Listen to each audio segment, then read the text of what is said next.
Caríssimos alunos e alunas, tudo bem com vocês? Professor Ney Araújo, estou novamente para mais uma videoaula de Sociologia e hoje nós iremos tratar a respeito das infecções sexualmente transmissíveis. E eu quero só lembrar para você que está me assistindo, esta videoaula ela está direcionada principalmente a todos aqueles alunos matriculados na terceira série do ensino médio. Mas se de repente você é aquele aluno que está matriculado na primeira ou na segunda série do ensino médio, isso não impede de que você possa estar acompanhando esta videoaula e aprendendo conosco.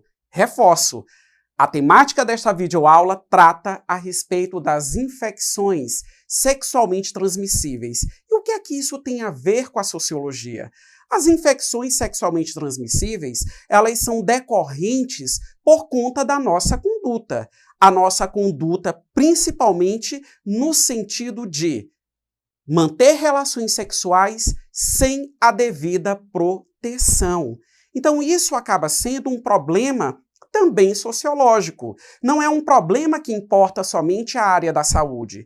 Por que as pessoas mantêm com frequência relação sexual sem a devida proteção? A incidência de pessoas que, no caso, estão contagiadas com algum tipo de infecção, ela é crescente não só no nosso país, mas também em outras localidades do mundo. Eu quero que vocês visualizem em tela, e eu tenho aí um esqueminha, vocês podem visualizar, né? Temos aí uma setinha, e aí nós temos a sigla DST e outra sigla IST. Eu tenho um comentário a respeito dessas duas siglas. Há muito tempo atrás, nós utilizávamos a sigla DST, que significa doença sexualmente transmissível. Nos dias atuais, ou seja, desde o ano de 2016, a sigla adequada agora é infecção sexualmente transmissível. Ah, professor, só trocou a letra D pela letra I? Não. Existe toda uma explicação qualitativa a respeito da substituição dessa nomenclatura. Quando nós falamos de doença, nós estamos tratando a respeito de algo que é visível, a olho nu, obviamente. Ou seja, quando eu falo de doença, é porque os sintomas, os sinais clínicos da pessoa, da doença em si, eles estão se manifestando.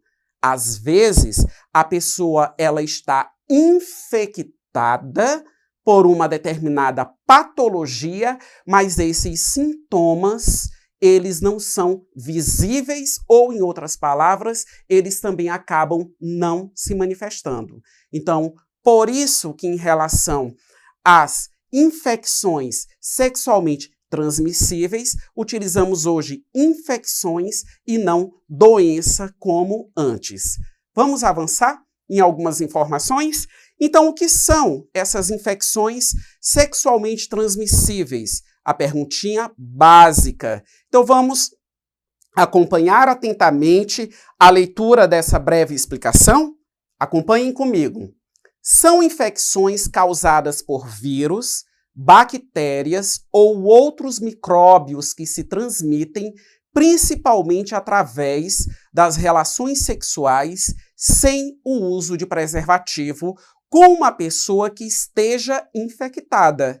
E geralmente se manifestam por meio de feridas, corrimentos, bolhas ou verrugas. Então, prestem bem atenção, caros alunos.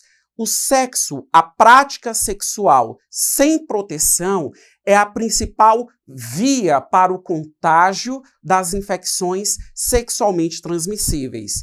E como eu estava ponderando agora há pouco a todos vocês, muitas das vezes, o indivíduo ele pode estar infectado, mas as manifestações clínicas da patologia, elas não acontecem. E isso é muito perigoso. Por quê?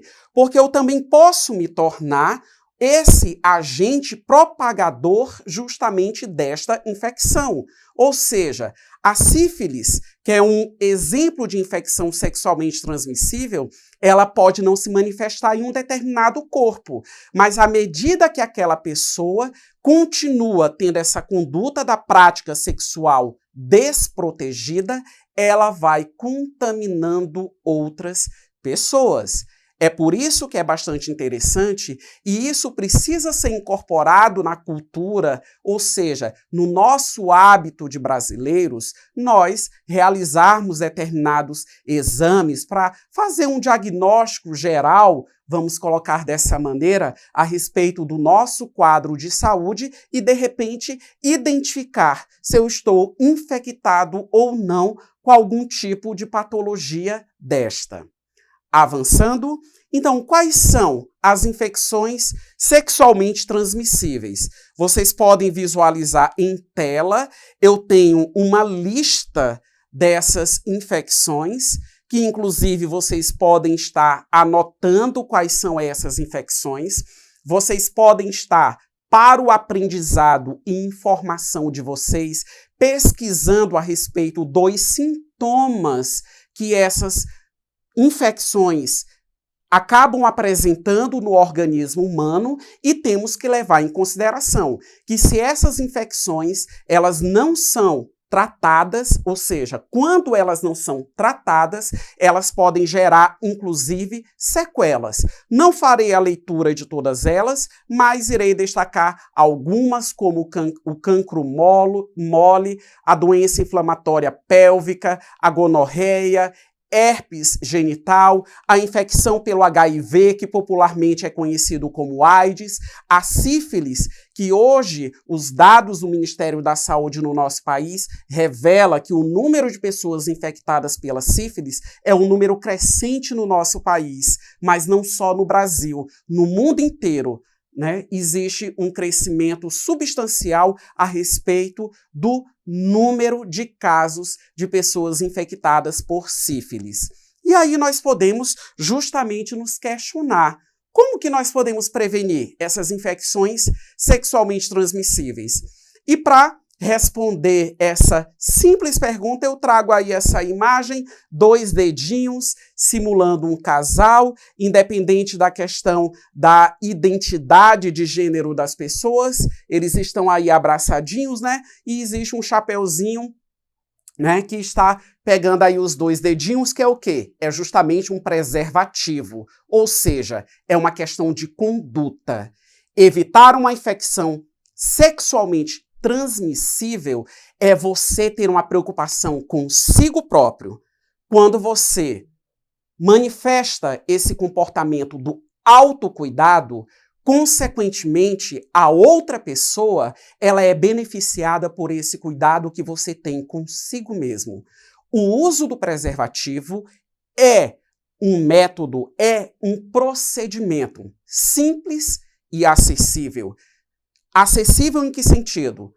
Existe a distribuição de preservativos de forma gratuita nas unidades de saúde, bem como a aquisição, ou em outras palavras, a compra do preservativo nas farmácias, nas drogarias, não é algo também tão oneroso, digamos assim, para o nosso bolso. E é a forma mais eficiente de você evitar contrair uma infecção sexualmente transmissível. É como eu sempre pondero, é uma questão de atitude, é uma questão de consciência das pessoas. Por isso, a prática do sexo seguro é fundamental. Agora nós vamos avançar e treinar o nosso conhecimento, exercitar, melhor colocando, o nosso conhecimento a respeito da temática em questão. Acompanhe a leitura do enunciado e as possibilidades de resposta. Nem todas as doenças sexualmente transmissíveis possuem sintomas. Sendo assim, não é possível descobrir se uma pessoa apresenta alguma IST apenas olhando para ela. Baseando-se nessa informação, marque a única alternativa que não garante a prevenção contra uma dessas doenças. Prestem bem atenção que o enunciado ele está chamando a atenção né, ao termo doença. Eu respeitei a originalidade da elaboração da questão e o período em que ela foi elaborada. Somente essa observação a todos vocês, né? Mas ressaltando que estamos tratando hoje, a terminologia adequada são infecções sexualmente transmissíveis. Então vamos agora às possibilidades de resposta. Letra A, usar camisinha em toda relação sexual. Letra B, nunca compartilhar seringas. Letra C, não compartilhar objetos de uso pessoal como lâmina de barbear. Letra D, não compartilhar roupas íntimas. E a alternativa é utilizar sempre métodos comportamentais nas relações sexuais. Ou seja, diante dessas 5 possibilidades de resposta, a única alternativa que não garante a prevenção contra as infecções sexualmente transmissíveis está expresso na alternativa E, utilizar sempre métodos comportamentais nas relações sexuais. Só uma dica. O que é esse método comportamental? As mulheres, elas têm um ciclo menstrual, que é o ciclo que, digamos assim, a mulher ela se encontra em um período fértil. Então, muitas mulheres, até mesmo no sentido de evitar a gravidez, bem como evitar uma infecção sexualmente transmissível, como ela é conhecedora do seu corpo, do ciclo menstrual do seu corpo, então ela faz esse tipo de acompanhamento. Então, isso acaba correspondendo a um método comportamental, que tem eficiência para evitar gravidez indesejada, mas não para frear uma infecção sexualmente transmissível. Eu estou finalizando mais esta videoaula, desejo um forte abraço a todos vocês e não deixe de acessar a plataforma eduque.ac. Até a próxima aula!